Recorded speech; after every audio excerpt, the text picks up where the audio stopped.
Bonjour à vous et bienvenue dans 10 minutes pour une mécanique, ce petit format vidéo né du confinement, de la période un peu particulière qu'on est tous en train de vivre. Vu que les vidéos du vendredi ne peuvent plus avoir lieu, alors maintenant on se penche sur des jeux qui sont sortis il y a longtemps.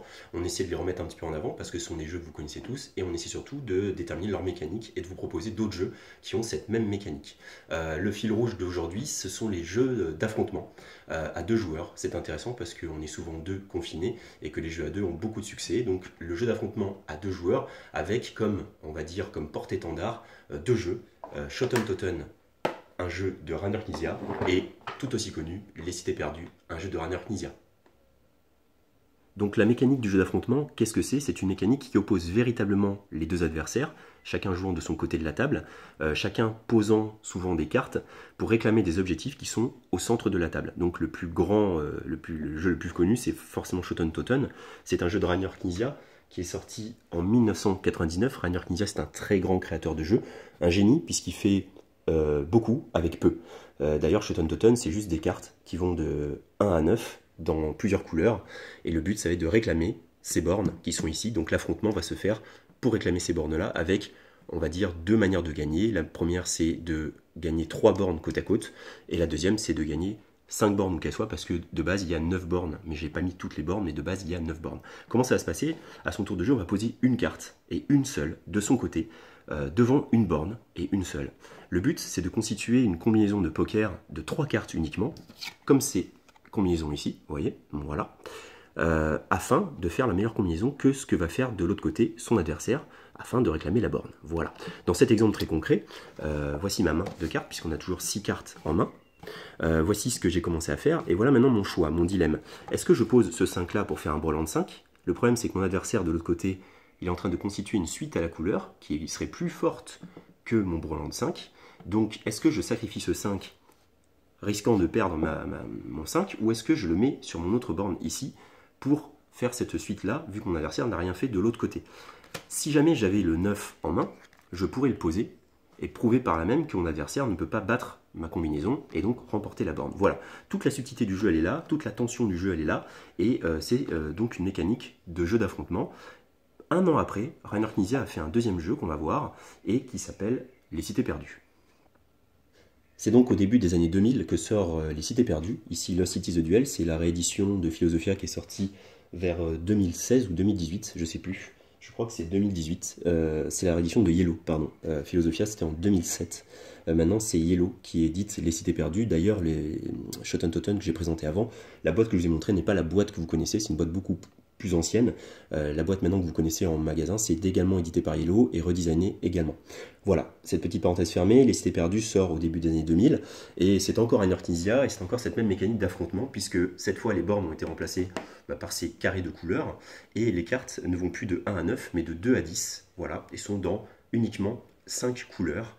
Et le but des joueurs, c'est de poser encore des cartes de leur côté. Donc vous voyez que la mécanique elle est toujours la même. De mon côté, je pose une carte, afin cette fois-ci de constituer une expédition qui marquera le plus possible de points, sachant que les cartes allant de 2 à 10 vont s'additionner, et le but c'est de faire au moins 20 avec les cartes qu'on a posées. Le hic, c'est qu'on doit poser les cartes dans l'ordre. Par exemple, après un 3, je pose un 4, mais si jamais après je pose un 8, je ne pourrai plus poser ni de 5, ni de 6, ni de 7.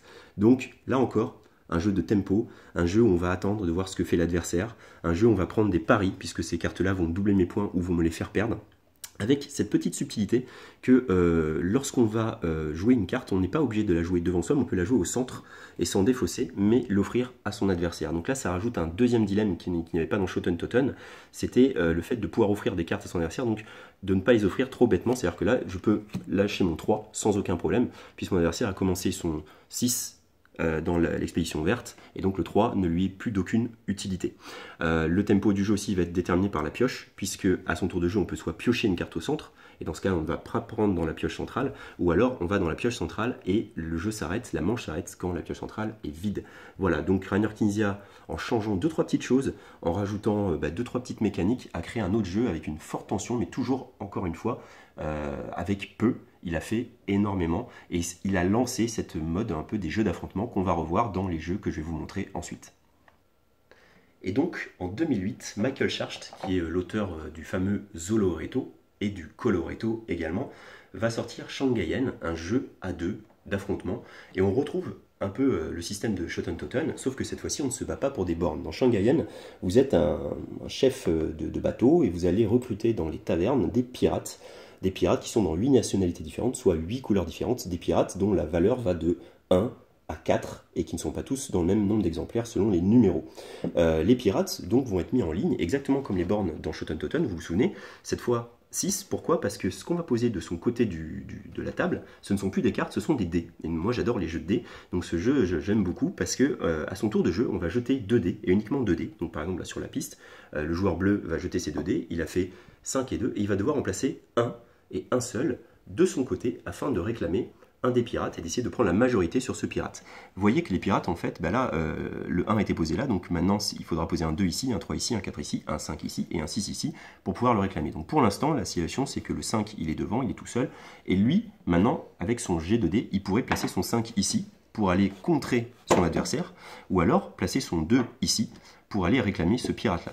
C'est un jeu de collection, on va dire, puisque ensuite, quand la manche s'arrête, au moment où un joueur le décide, à partir du moment où il a placé au moins 2 dés, il décide d'arrêter la manche et ensuite on fait pour chaque pirate qui a le plus de dés devant lui.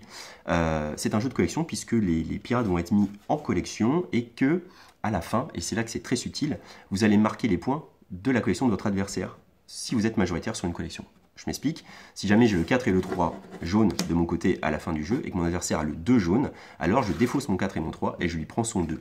Voilà, donc c'est un jeu avec un équilibrage qui est super malin, qui est assez fourbe d'ailleurs, et c'est un jeu où on retrouve cette mécanique lancée par Shoten Toten d'affrontement, et ça c'était, on l'a dit, en 2008, et c'est un jeu de Michael Schacht. Donc en 2010 sort un autre jeu reprenant cette mécanique à 2 d'affrontement, Sun Tzu de Alan Newman. Cette boîte, vous ne la connaissez plus puisqu'elle n'est plus commercialisée. C'est en 2014 que Matago, qui avait édité cette première boîte, l'a relookée, l'a réagrandie dans une boîte plus grande version qui rend plus honneur au jeu avec des petites figurines et tout ça. Et moi, j'ai l'ancienne boîte. Sun Tzu, c'est un jeu à 2 d'affrontement qui va reprendre cette mécanique dont on pose des cartes, sauf que cette fois-ci, comme vous le voyez sur ce plateau, chacun a son propre paquet de cartes à sa couleur, donc le joueur rouge contre le joueur bleu. Et ce qu'on va se réclamer, ce sont des provinces. Il y en a 5 exactement, et c'est un jeu de programmation, c'est-à-dire qu'au début de son tour, chaque joueur va poser des cartes qui ont des numéros face cachée, et qu'ensuite, dans un ordre établi, on va révéler les cartes. Donc par exemple, là, le joueur rouge révèle son 8, et l'autre révèle son 6. C'est pour la province de Qin. La différence entre 8 à 6 est de 2, donc le joueur rouge peut mettre 2 soldats sur la province de Qin. On continue l'exemple pour vous voyez toutes les cas de figure. Je joue un 7 et hop, mon adversaire joue un 3. La différence est de 4. Il a déjà 3 pions sur la province de Shu. C'est celle sur laquelle on avait joué nos cartes. Je vais donc retirer les 3 pions de mon adversaire et en poser un à moi pour que ça fasse 4, la différence entre nos cartes. Vous voyez? Donc ça, la mécanique est reprise. On va poser des cartes. On ne va pas se réclamer des bornes. On ne va pas se réclamer des expéditions. On ne va pas se réclamer des pirates. On va se réclamer des provinces. Mais la mécanique est exactement la même, avec cette fois de l'anticipation qu'a pu bien jouer mon adversaire, puisque là, ce n'est pas comme dans les autres jeux où on construit au fur et à mesure, et il y a une tension au fur et à mesure. Ici, il y a une part de bluff, il y a une part de déduction de ce qu'a pu jouer mon adversaire. Donc on change un petit peu, mais on garde la même mécanique pour un jeu très intéressant qui est Sun Tzu et qui est maintenant réédité dans une très belle version de luxe avec un très beau thème de la Chine et du combat entre Wu et Shu. Voilà. Donc nous voici rendus en 2018, soit 10 ans après la sortie de Sun Tzu, là en tout cas la première boîte de Matago. Et 2018, Yellow sort un jeu qui est sorti 2 ans auparavant sur le marché, l'autre marché, qui s'appelle Hanami Koji, un jeu de Kota Nakayama. Donc bienvenue à Kyoto, où vous vous occupez d'un salon de thé et vous allez cette fois recruter des geishas. Alors vous verrez que les cartes sont vraiment magnifiques. Et j'aime beaucoup ce jeu, en tout cas moi je le conseille énormément quand on me demande des jeux dans l'univers de Shoten Toten, enfin dans le style de Shoten Toten. C'est pour ça que je vous le présente ici, parce qu'on a vraiment, pareil, là c'était des bornes dans Shoten Toten, maintenant ce sont des geishas. Ces geishas ont chacune des objets fétiches et votre main de carte est composée de ces objets fétiches en fait. Voilà, donc la geisha numéro 2 aime les cartes qui portent le numéro 2 et le petit éventail ici. À votre tour de jeu, on va jouer pareil des cartes de chaque côté, de chacun de son côté, pour essayer de réclamer les geishas à la fin d'une manche. Le but c'est d'avoir 4 geishas, quelles qu'elles soient, ou alors d'avoir pour 11 points d'art de geisha. Vous voyez que toutes les geishas ne se valent pas, cette geisha vaut 2 points d'art, celle-ci en vaut 5. Là où c'est très malin dans ce jeu, c'est que ça pourrait être vraiment trop ressembler à Shoten Toten. Sauf que le parti pris là, du créateur du jeu, c'est de créer des contraintes dans les actions. C'est-à-dire que dans les jeux que je vous expliquais, bon, on joue des cartes, chacun son tour, etc. Donc là, c'est pas vraiment le cas. Les actions qu'on va devoir faire sont parmi 4 actions. Et on va devoir en choisir une à son tour de jeu, et une seule, parmi ces 4-là qui nous sont imposées. Et on va devoir faire ces 4-là obligatoirement avant la fin de la manche. C'est l'ordre, par contre, dans lequel on va les jouer qui va changer. Ces cartes-là, c'est quoi? Eh bien, en fait, à son tour de jeu, on peut soit planquer une carte, voilà, face cachée, et on la révélera qu'à la fin de la manche. Soit écarter 2 cartes de notre main, et donc ce cas-là, personne ne pourra les jouer. Soit, et c'est là que le jeu va devenir très subtil, proposer dans cette action-là 3 cartes à notre adversaire. Il en choisira une et on choisira les 2 autres qu'il n'aura pas pris. Soit proposer 2 lots de 2 cartes, il choisira un lot et on récupérera le lot qu'il n'a pas pris. Et ensuite ces cartes on les placera chacun de son côté. Donc, vous voyez toute la subtilité et toute la richesse du jeu, c'est qu'on va constituer exactement comme dans Shoten Toten, exactement comme dans tous ces jeux qu'on aborde actuellement dans cet épisode de 10 minutes pour une mécanique, on va poser les cartes, mais on va être contraint par les actions et il va falloir faire très attention à ce qu'on joue pour être majoritaire, sachant que l'autre subtilité, c'est qu'il y a autant de cartes que de numéros. C'est-à-dire qu'il n'y a que 2 cartes 2, il n'y a que 3 cartes 3 et il y a 5 cartes 5 évidemment. Donc vous voyez toute la richesse du jeu. Je vais vous parler de ce jeu qui est un peu moins connu que Shoten Toten et qui pourtant est déjà très très beau et amène vraiment une subtilité assez inédite dans ce type de jeu d'affrontement pour 2 joueurs. Et on finit ce dernier volet avec certainement le plus petit des jeux de la sélection et le plus récent, puisque c'est vers été 2019 qu'est sorti Orc, issu de la collection des excellents Showing Games de Chris Handy, qui a donc créé 8 jeux qui tiennent dans cette petite pochette et qui vous permet d'avoir des jeux franchement très excellents d'un point de vue stratégique, tactique, tout ce que vous voulez, et surtout extrêmement transportables. Donc voilà, Orc, et Orc, on est exactement dans un Shoten Toten. Toujours pareil, on est dans la même mécanique, donc c'est cohérent par rapport à ce que je vous propose. Ici, ce ne sont pas des bornes qu'on va se réclamer, mais des tribus d'orques. Et donc, on a 6 tribus de couleurs différentes. Et les cartes que l'on joue, donc format Showing Gum, c'est pour ça que ça s'appelle des Showing Games, sont des couleurs de ces orques et sont en fait dans les 2 sens. On peut jouer soit, cette carte-là peut être jouée soit pour le blanc, soit pour le bleu. Et ça va être là tout mon dilemme. À son tour de jeu, on va aller attaquer une tribu. On ne peut attaquer une tribu qu'avec une tribu qui n'est pas de la même couleur, évidemment. Donc ça, c'est pas du tout un bon exemple. Je ne peux pas attaquer la tribu verte avec une carte verte. Par contre, je vais attaquer avec une carte blanche. Maintenant, mon adversaire, s'il veut rétorquer, il peut ni jouer ni du blanc, évidemment, parce que j'ai déjà attaqué du blanc, ni du vert, parce que la tribu est verte. Donc cette carte-là ne pourrait pas être jouée devant la tribu en question. Le but c'est quoi? C'est de réclamer ces tribus et on va marquer des points en fonction des tribus qu'on a remportées, puisque à un moment quand un combat a lieu sur une tribu, on va regarder qui a le plus de points. Donc vous voyez que les cartes ont soit 1 point, soit 2 points, et qu'il y a soit un orc, soit 2 orques dessinés dessus. Et le joueur qui a remporté la tribu va garder sa flèche de son côté, montrant que par exemple la tribu verte m'appartient. Et à la fin du jeu, les cartes que j'aurai en main, je marquerai des points par rapport aux cartes de la couleur dont j'ai récupéré les tribus. Voilà. Et le problème, c'est que le dilemme, c'est que ces couleurs ne sont jamais uniques. Donc à un moment, je vais peut-être devoir sacrifier une carte verte qui me rapporte des points, peut-être pour aller attaquer une autre tribu. Voilà. Donc on a un jeu d'affrontement qui tient dans la poche, qui a ce petit feeling Shoten Toten assez sympa, avec une once de tactique et d'anticipation et le système de vidage des pioches fait que quand c'est une pioche est vide qu'on décide de faire la guerre.